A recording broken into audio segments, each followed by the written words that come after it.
boa noite. Que a paz do Mestre Jesus esteja conosco hoje e sempre. Meus sinceros agradecimentos aos dirigentes desta casa pelo convite a mim exarado. Vocês viram, o tema que a gente vai falar é o poder da língua, a caridade da língua. Segundo o Evangelho de Mateus, lá no capítulo 10, versículo de 2 a 4, quando Jesus começou a sua jornada de pregação aos 30 anos de idade, ele convidou ou escolheu 12 companheiros para o acompanhar.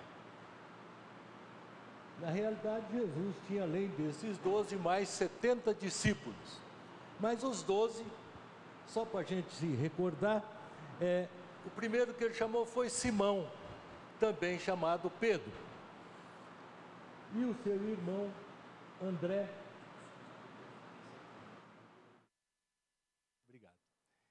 E seu irmão André, Tiago, chamado Maior, e seu irmão João, Felipe, Bartolomeu, Tomé, Mateus, Tiago o Menor, Tadeu, Simão Cananeu e Judas Iscariotes, aquele que o traiu.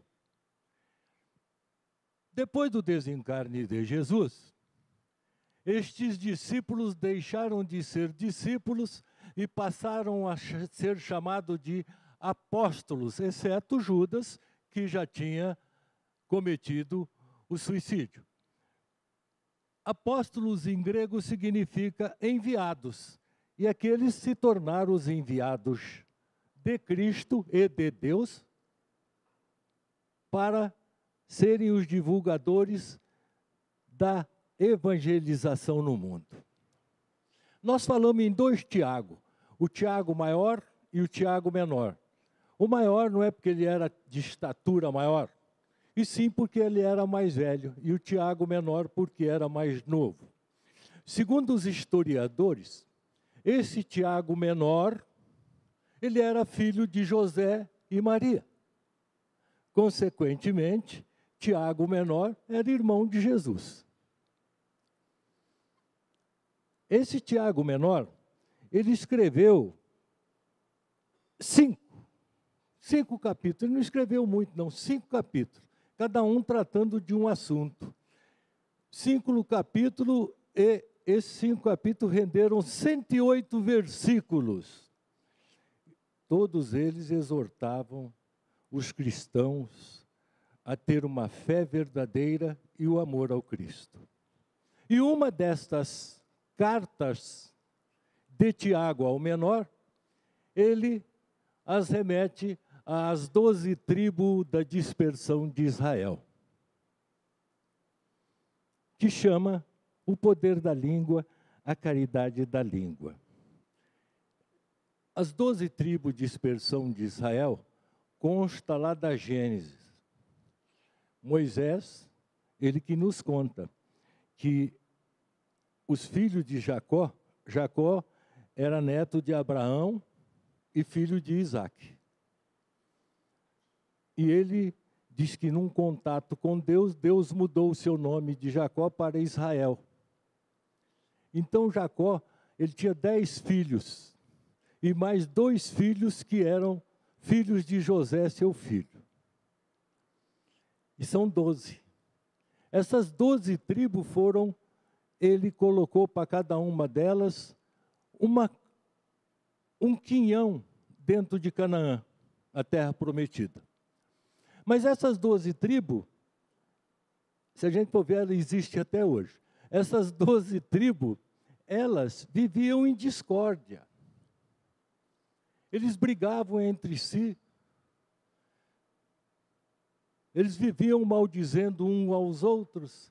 E Tiago, o menor, ele faz esta carta, que está no capítulo 3, ele tem 5 capítulos, está no capítulo 3, versículo de 1 a 12, que chama Os Pecados da Língua e o Dever de Refreá-la. Ele começa assim: meus irmãos, não haja muito entre vós que pretendam ser mestres. Primeiro ele diz assim, ó, ninguém sabe nada. Né? Sabendo que nós teremos um julgamento, ou seja, o nosso julgamento virá para todos nós, né? Pois todos nós falhamos com frequência. Se ninguém falha com a palavra, esse é um homem perfeito, capaz também de dominar todo o seu corpo. Aí ele dá um exemplo, quando pomos o freio na boca de um cavalo para que nos obedeça, nós dirigimos todo o seu corpo. Quem é da zona rural sabe o que é isso, né? O cavalo tem um freio, a gente dirige o cavalo através do freio que se põe na boca do cavalo. Vede também os barcos grandes, que eles são fustigados pelo vento, pelas ondas, mas tem sempre um timoneiro. Eles são dirigidos por um pequeno leme, pequenininho, que faz tudo. Assim também, aí ele faz alusão, assim também a língua é pequeno órgão. De fato, a língua é um órgão bem pequenininho do nosso corpo, né? Pequeno órgão se gaba de grandes coisas. Tiago diz assim, vede como um pequeno fogo pode incendiar uma grande floresta. É verdade. A gente vê incêndio que está lastrando, quebrando casa. O que começou? Começou com um fogo pequeno. A língua é pequena. É uma comparação assaz muito inteligente. Então, assim a língua também é fogo, é um mundo de iniquidade. A língua está situada entre os membros do nosso corpo e é ela que contamina o corpo inteiro. E não só põe em chamas toda a carreira da existência do homem, como também é posta ela em chamas pelo inferno. Ele tinha que usar o termo inferno, porque naquele tempo eles acreditavam que existia o inferno. Ele faz uma comparação muito interessante quando ele diz todas as espécies de animais selvagens, aves, répteis e animais se podem domar.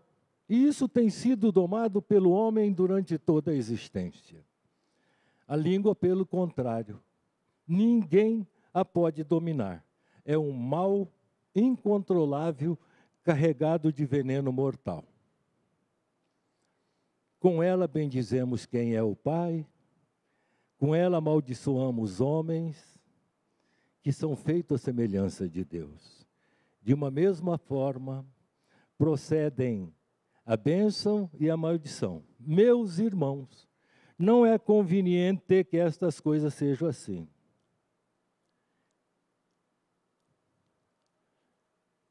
Língua. Kardec, lá no livro dos Médiuns, no item 252, ele nos narra uma história muito interessante. Diz Kardec que, numa cidadezinha próxima a Paris, um pouco distante de Paris, uma cidade pequena, residiam 6 irmãs. E estas irmãs, elas tinham o desagradável sentimento, ou a desagradável, uma decepção muito grande, ao acordar de manhã e ver os seus vestidos jogados em cima dos muros, em cima do telhado, rasgados, picotados. E elas achavam que eram algum dessas pessoas que estavam fazendo essa maldade por brincadeira. E elas trancaram as suas roupas debaixo de 7 chaves e falou, aqui ninguém mais vai mexer. Interessante que mexeram, fizeram as mesmas coisas. E elas não descobriam.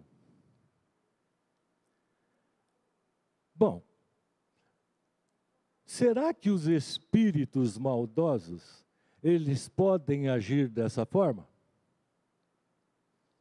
Podem? Com certeza podem. Quem assistiu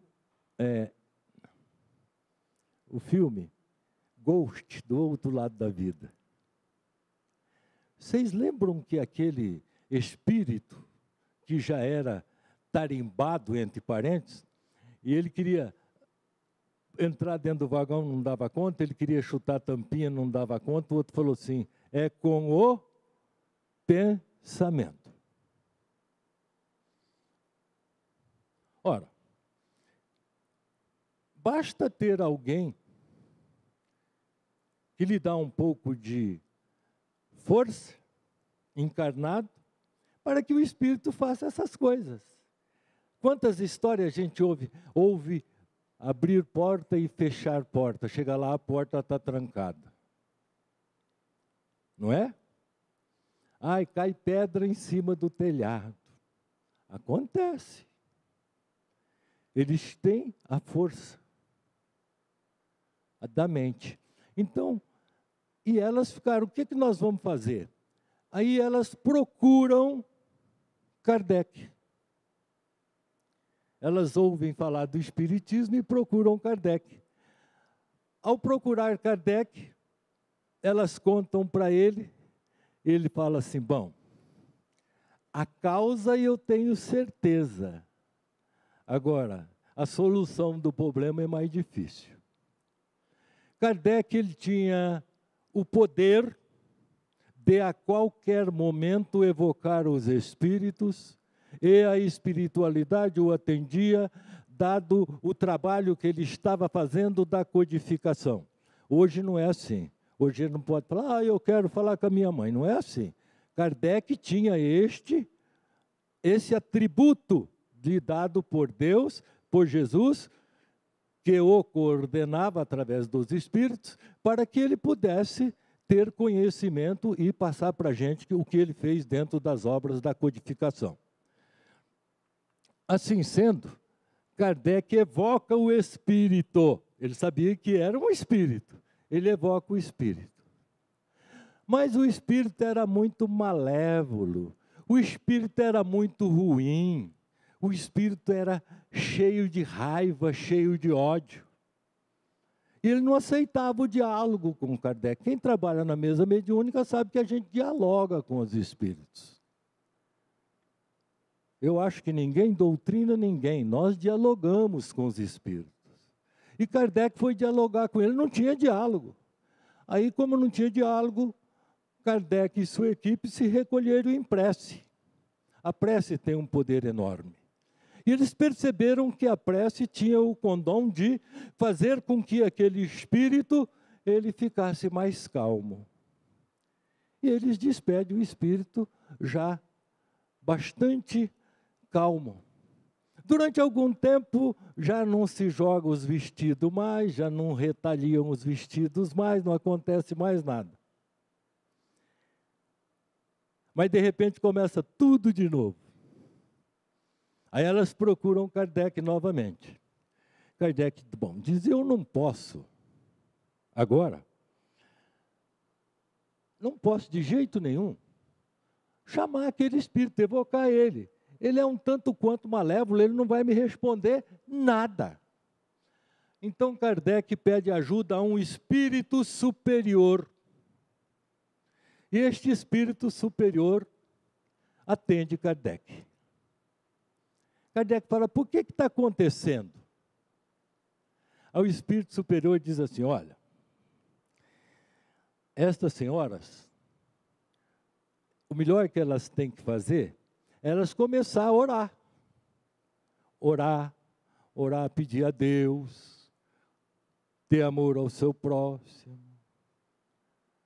Porque elas não têm caridade nenhuma. Não digo a caridade de dar, a caridade de ajudar, elas não têm a caridade da língua. E seus protetores se afastaram delas. E quando os protetores se afastaram, esse espírito, que elas devem conhecer muito bem, porque foi um seu escravo,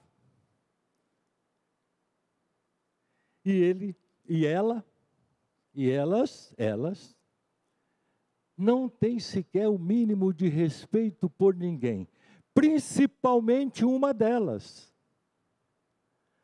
que ela, além de ruim, além de ser maledicente, ela tem maus atos. O seu mentor sumiu, foi embora. Assim acontece com a gente, né? Se a gente começa a ser muito ruim, o nosso mentor fala, bom, está na hora de eu ir procurar um cantinho para eu ficar. Até a gente melhorar, ele volta porque ele é muito bondoso. Aí, esse espírito superior diz assim para Kardec, o melhor que elas fariam é oração, porque elas orando, mudando a sua forma de ser, principalmente com as línguas, elas poderão trazer de volta os seus benfeitores, os seus protetores. E estando presente os seus protetores, automaticamente esse espírito malévolo vai se afastar. É verdade. Sendo assim, ele diz para Kardec assim, você fala com elas assim. Olha como é que ele é muito, o espírito superior é muito firme. Ele diz assim, os que eles precisam é fazer preces fervorosas para aqueles que sofrem e praticar virtudes impostas por Deus, a cada um segundo a sua condição. Elas têm que ser melhores. Nossa, Kardec era um homem muito educado. Kardec falou, nossa, como é que eu vou chegar nelas e falar dessa forma? Vai me...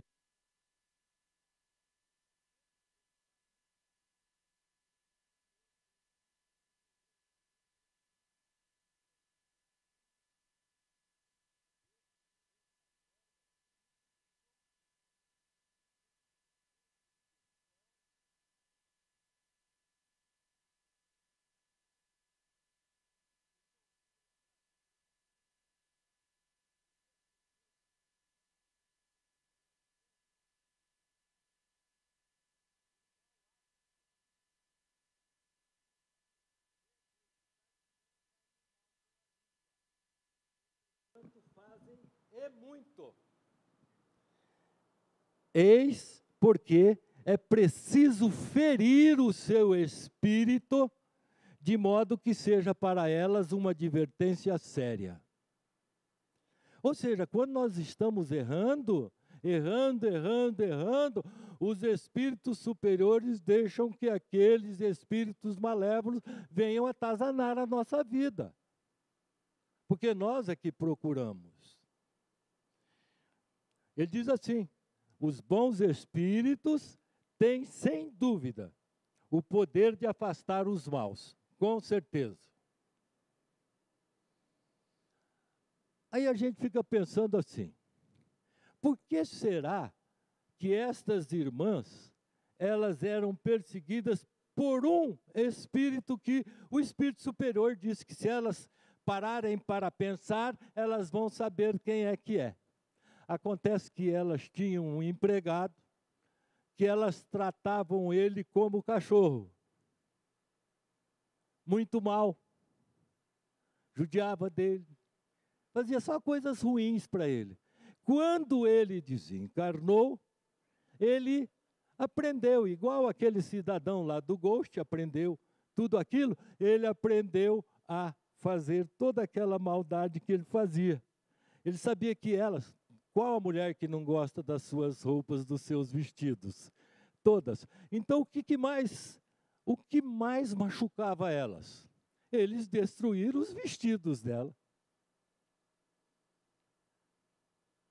Por isso que o Espírito diz, se elas pensarem bem, elas vão saber quem é ele. Mas por que isso acontecia? Por que elas sofriam a ação desse Espírito? Porque elas eram mexeriqueiras. Vocês conhecem o que é mexerica? Mexerica, todo mundo fala assim, enredeira, cheirosinha. A gente casca uma mexerica, descasca uma mexerica aqui e não lava a mão. A gente vai daqui 3 quilômetros e fala, você chupou mexerica, né? Então, quer dizer, o mexerico, ele se espalha. Mexeriqueira, elas eram enredeiras, elas eram, na linguagem de hoje, fofoqueiras. Fofoqueiras. Elas se compraziam em falar mal das pessoas, né? Fazia mal das pessoas, criticar, tinha sempre na ponta da língua respostas agressivas, falar mal da vida alheia, né? Elas mantinham um baixo padrão vibratório, que é a porta aberta para toda obsessão.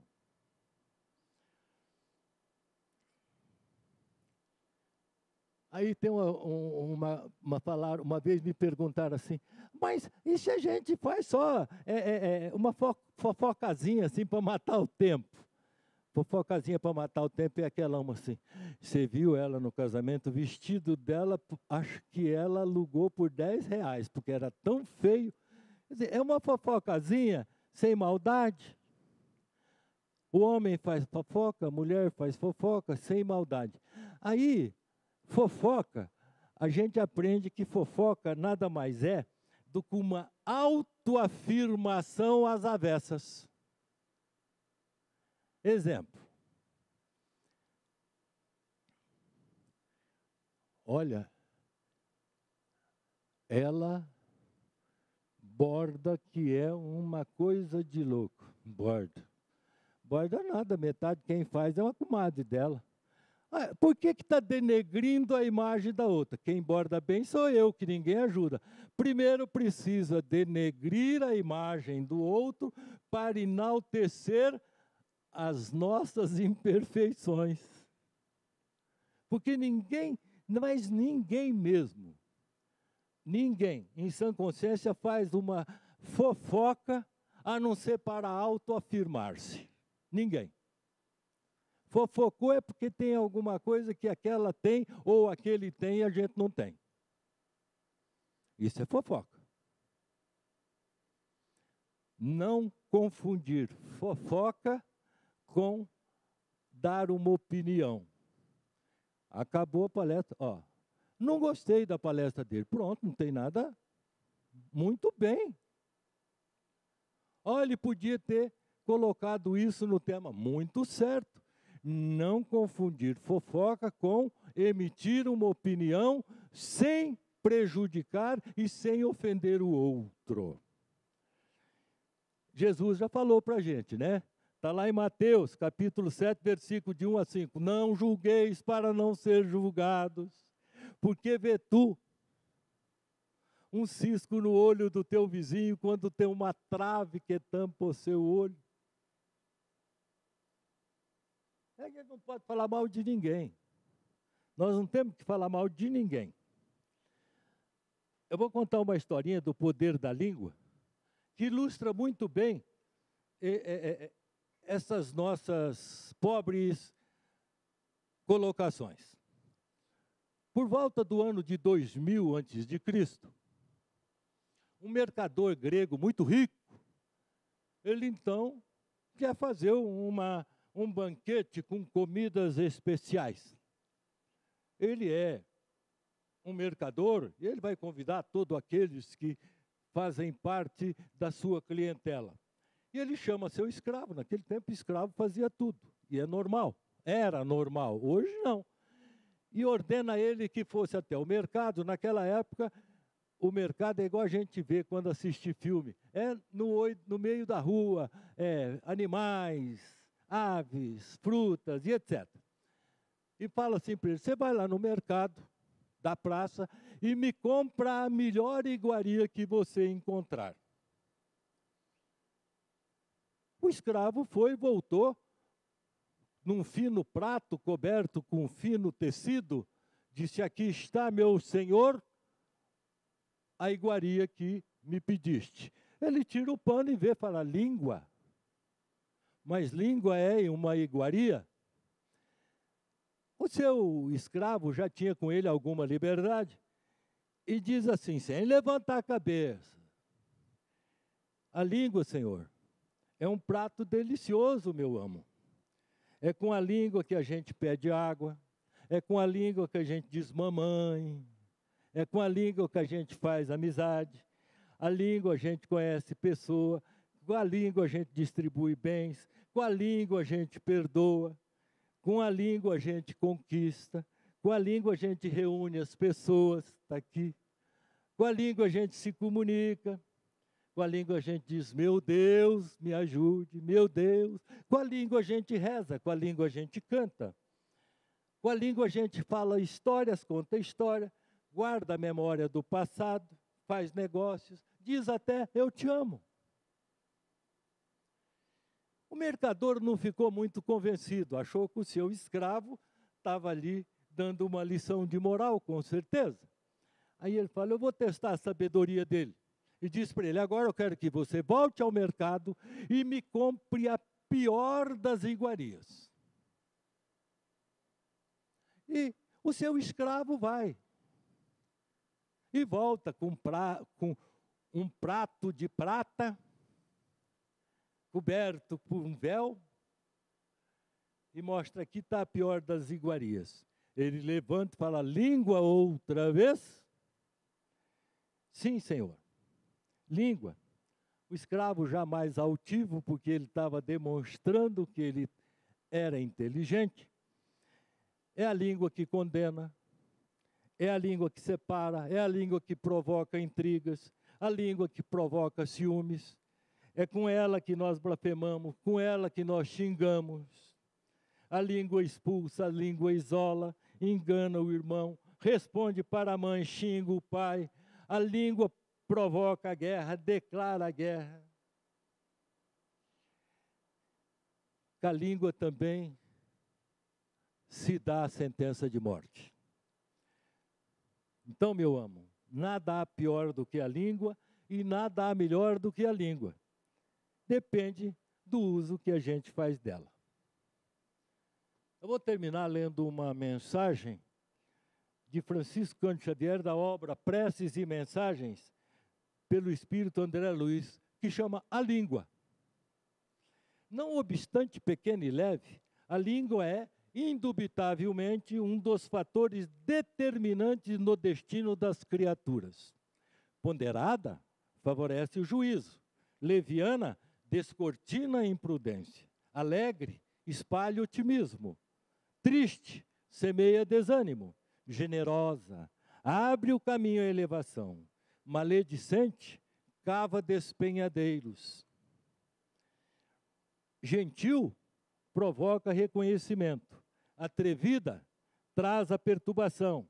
Serena, produz calma. Fervorosa, impõe a confiança. Descrente, invoca a frieza. Termino dizendo assim, fale quando as suas palavras forem mais importantes do que o silêncio. Boa noite.